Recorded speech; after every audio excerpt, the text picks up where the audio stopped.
നമസ്കാരം. കാഴ്ചകളും യാത്രകളും ഇഷ്ടപ്പെടാത്തവർ ആരും തന്നെയില്ല. നമ്മുടെ പത്തനംതിട്ട ജില്ലയിൽ കൊടുംവനത്തിനുള്ളിൽ നിൽക്കുന്ന ഒരു ക്ഷേത്രമാണ് ആലുവാങ്കുടി മഹാദേവ ക്ഷേത്രം. മാസത്തിൽ ഒരു തവണ മാത്രം തുറക്കുന്ന കാടിനുള്ളിലെ ഒരു ക്ഷേത്രം, ആലുവാങ്കുടി മഹാദേവ ക്ഷേത്രത്തിലേക്ക് ഒരു യാത്ര. എല്ലാ മലയാള മാസം 1-ാം തീയതി മാത്രം നട തുറക്കുന്ന കൊടുങ്കാടിന് നടുവിൽ ഒരു ക്ഷേത്രമുണ്ടെന്ന് പറഞ്ഞാൽ നിങ്ങൾ വിശ്വസിക്കുമോ? എങ്കിൽ നമ്മുടെ പത്തനംതിട്ടയിൽ നിന്നും ഈ ക്ഷേത്രത്തിലേക്ക് എത്തുവാൻ ഏകദേശം 45 കിലോമീറ്റർ ദൂരമുണ്ട്.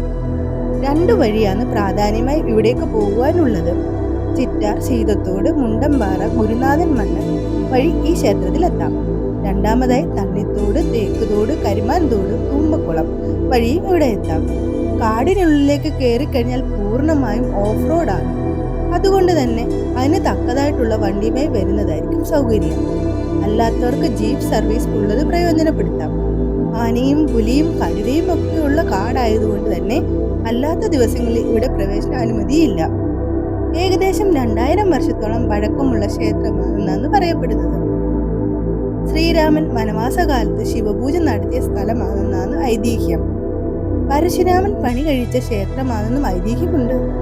1940-ൽ നായാട്ടിന് പോയ ഒരു സംഘം ആൾക്കാർ ഈ അമ്പലത്തിന്റെ ഭാഗങ്ങൾ കാടിനുള്ളിൽ കണ്ടത്. പിന്നീട് അവിടെയുള്ള പ്രദേശനിവാസികൾ വിഗ്രഹം വെച്ച് ആരാധിക്കുവാൻ തുടങ്ങി. അവിടുത്തെ വിഗ്രഹങ്ങൾ സ്ഥിരമായി കാട്ടാനകൾ ഇളക്കി കാട്ടിലേക്ക് കൊണ്ടു കളയുന്നതുകൊണ്ട് 2002-ൽ ക്ഷേത്രം പുനർനിർമ്മിച്ചു. ആ പുനർനിർമ്മിതിയാണ് ഇപ്പോൾ കാണുന്ന ഈ ക്ഷേത്രം.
ശരിക്കും ഒരു അത്ഭുതമാണ് ഈ ക്ഷേത്രം.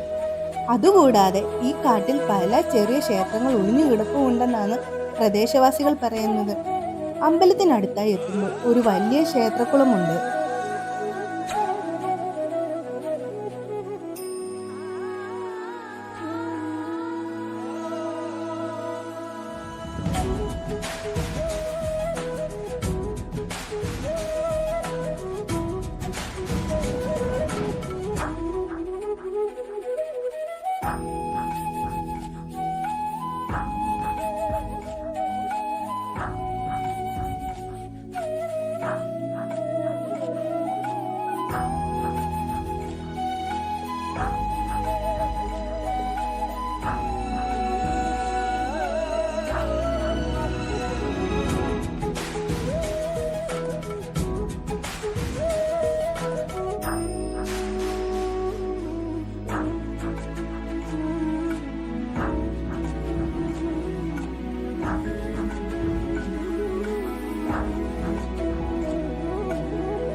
ഇവിടെ നമ്മൾ ആദ്യം പോകുന്നത് ഊരാളി അപ്പൂപ്പൻകാവിലോട്ടാണ്.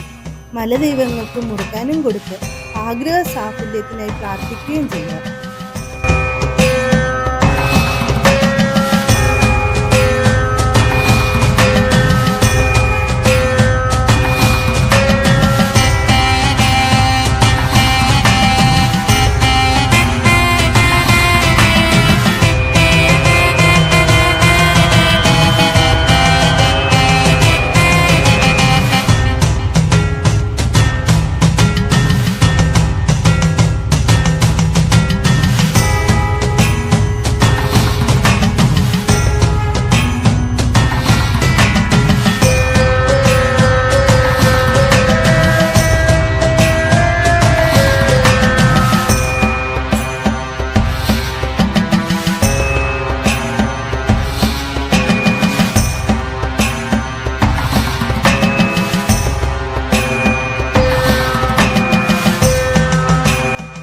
ഊരാളി അപ്പൂപ്പൻകാവിൽ മലദൈവങ്ങൾക്ക് മുറുക്കാൻ വെച്ച് പ്രാർത്ഥിച്ച ശേഷം പിന്നീട് നമ്മൾ പോകുന്നത് പ്രധാന പ്രതിഷ്ഠയായ മഹാദേവന്റെ അടുത്തോട്ടാണ്.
ശിവരാത്രി ഉത്സവത്തിനോടനുബന്ധിച്ച് പ്രത്യേക പൂജകളും വഴിപാടുകളും പ്രത്യേകിച്ച് ഭഗവാന്റെ മുന്നിൽ നെൽപ്പറയിടാനും അവസരമുള്ളതാണ്.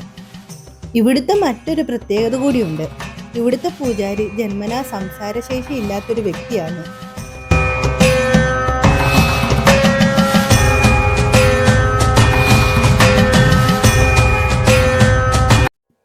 ഗണപതി, മുരുകൻ, ശാസ്താവ്, പാർവതി, നാഗദൈവങ്ങൾ, ബ്രഹ്മരശസ് തുടങ്ങിയവയാണ് മറ്റു പ്രതിഷ്ഠകൾ.